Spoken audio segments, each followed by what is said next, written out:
This is Eddie Muller, welcoming you once again to Noir Alley. If you're tuning in to get your weekly ration of big city crimes and good-looking but untrustworthy dames, well, you might want to switch over to some cable news network. Our story today is set in the orange groves of Southern California, and the only dame involved is the future First Lady of the United States, Nancy Reagan. And she's as far from noir as you can get. Just say no? No, that's not going to get you into the Noir Alley speakeasy. Our film today from 1952 is Talk About a Stranger. It's part of a subset of the genre I call Hid Noir, which is, frankly, a subset so small it barely exists. There's RKO's 1949 classic The Window, 1950's Shadow on the Wall from MGM, and the great noir fairy tale Night of the Hunter, released by United Artists in 1955. What all these films have in common is that the protagonists are children.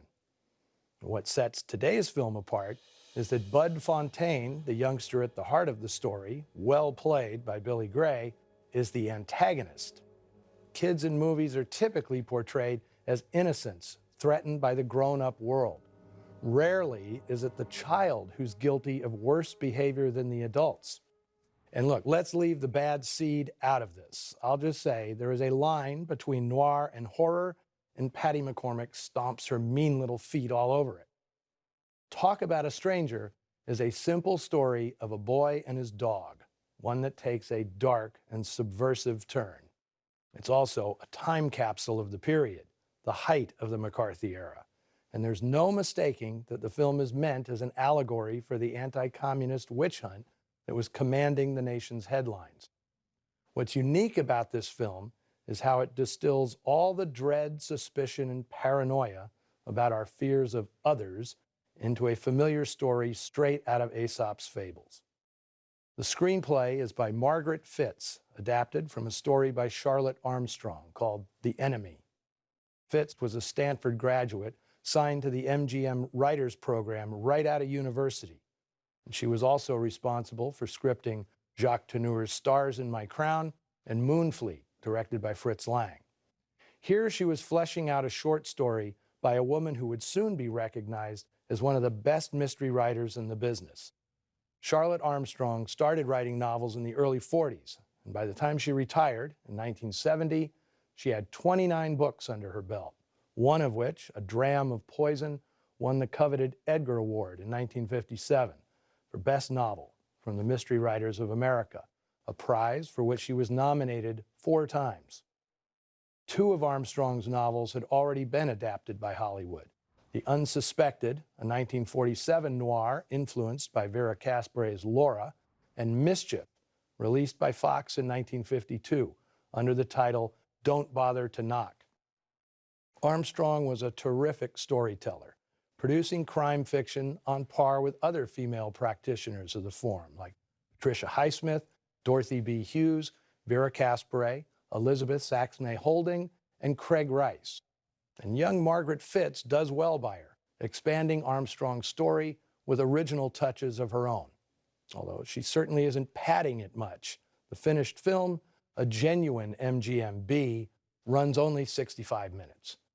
But if you want those 65 minutes to be memorable, you can't do better than hiring John Alton as your director of photography. As I've mentioned several times on Noir Alley, Alton worked freelance, making him available to any producers and directors who would pay to have their movies enhanced by his visual magic. In this case, director David Bradley was the recipient of Alton's genius. And they tell this tale almost entirely from the point of view of young Bud Fontaine. And by the climax, there's no doubt about whether or not this is noir.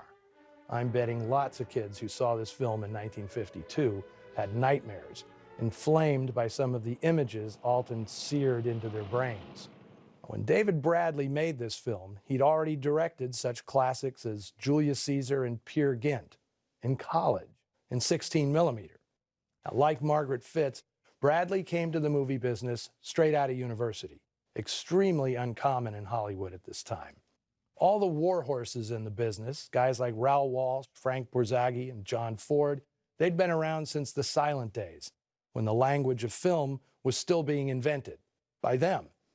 Now, Bradley was of the next generation, the first to study filmmaking in school and see it as a career path. His feature-length adaptation of Peer Gynt was made at the Art Institute of Chicago in 1940, with 17-year-old classmate Charlton Heston in the lead role. MGM hired Bradley in 1950 as a directing intern based on the strength of those amateur features, which received recognition in a few international film festivals. Bradley acquits himself well in his first Hollywood assignment, but then, starting out with John Alton as your DP, it's kind of like singing a duet with Aretha on open mic night. If you can just carry the tune, you're going to win. There's also a real-life connection to the witch hunt in this film. MGM contract actress Nancy Davis had her career derailed when she was erroneously branded a communist in one of the many red-baiting publications of the time. She sought dispensation from the president of the Screen Actors Guild, Ronald Reagan. That is, in fact, how they met. I will leave it to you to contemplate the irony of that little historical tidbit while we settle in for a story about a boy and his dog, Noir Alley style. Co-starring George Murphy and Kurt Kasner, here's Talk About a Stranger.